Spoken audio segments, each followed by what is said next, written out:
The Mandai Wildlife Group, which manages the zoo and night safari, aims to be carbon neutral in 2 years' time. Now, not only is it using flies, insects and worms to compost raw foods, it's also stopped using single-use plastic and bottled drinks. F&B outlets also don't carry beef on their menus.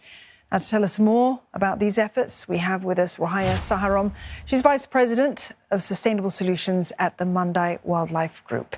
Rohaya, thank you for joining us this evening. Tell us why the group is working so quickly to get to this goal of carbon neutrality in just 2 years. Hi, good evening, Dawn. Thank you for having me here. Yes, it is indeed an aggressive target. You see, climate change is already happening. It is not something that is somewhere in the far future.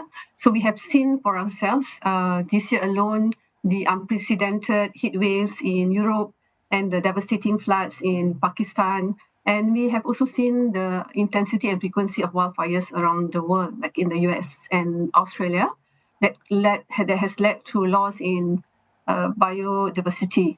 So Mandai, being a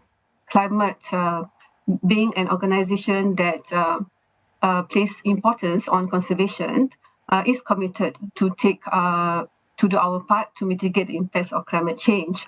And it is also aligned with our vision and mission of protecting biodiversity and conserving it.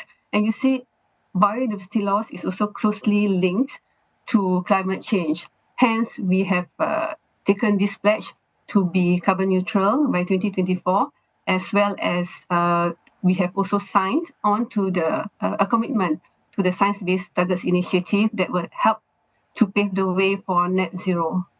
Mandai and Wildlife Reserves, Rohaya, has for a very long time positioned itself to be a champion of conservation. So we think of these areas as being green conservation areas anyway, but evidently there's been room for improvement.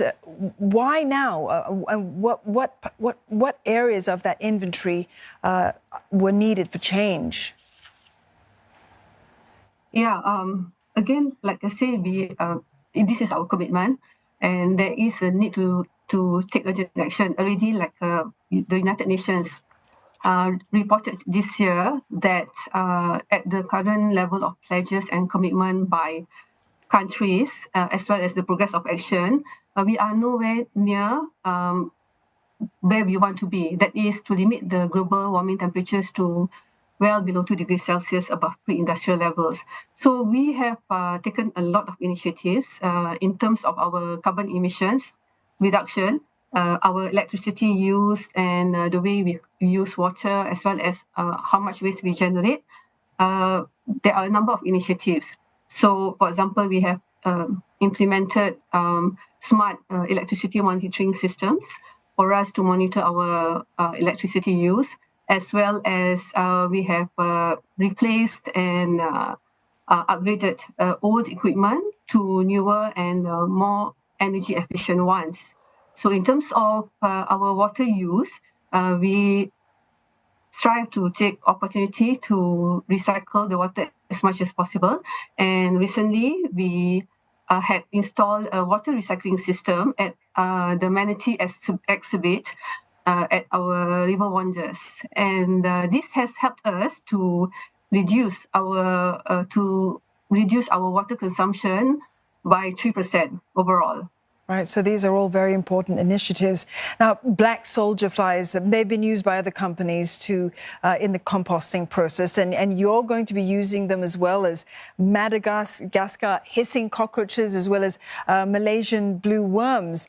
Why were these chosen specifically? What's the science behind all of this? Yeah, so the black soldier flies and the Malaysian blue worms, they are not really new to the scene. So they have been used because they are very good in composting food waste, like the fruits, the vegetables, and even the garden waste. And not only that, because when they eat this food waste, right, they will start to reproduce, and they generate the larvae and the pupae, as well as more blue worms. And these serve as good nutritious food that are rich in protein content for our animals, like our birds, our fishes, and our reptiles. Yeah, so this creates circularity in food waste management within the parks. And as for the Madagascar hissing cockroaches, this is on trial right now. But the results have been promising. And Rohaya, a quick last question for you pertaining to your employees. How are you going to get the buy-in from all of them about this sustainability journey that you're on? Right, yeah, so sustainability has to be driven from the top, and it has also obtained good support, strong support from key management.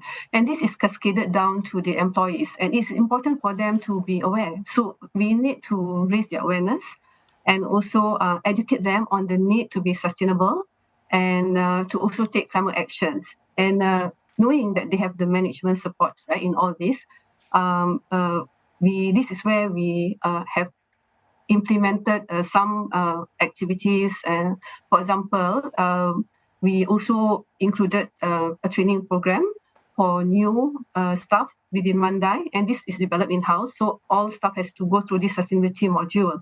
And then we also put reminders around the parks to remind them, such as switch off the lights when you leave the office, if you are the last one to leave the office, and so on. And if you feel that you need to put on a jacket, that means it's just too cold, and we have prescribed 25 degrees Celsius for our office environment.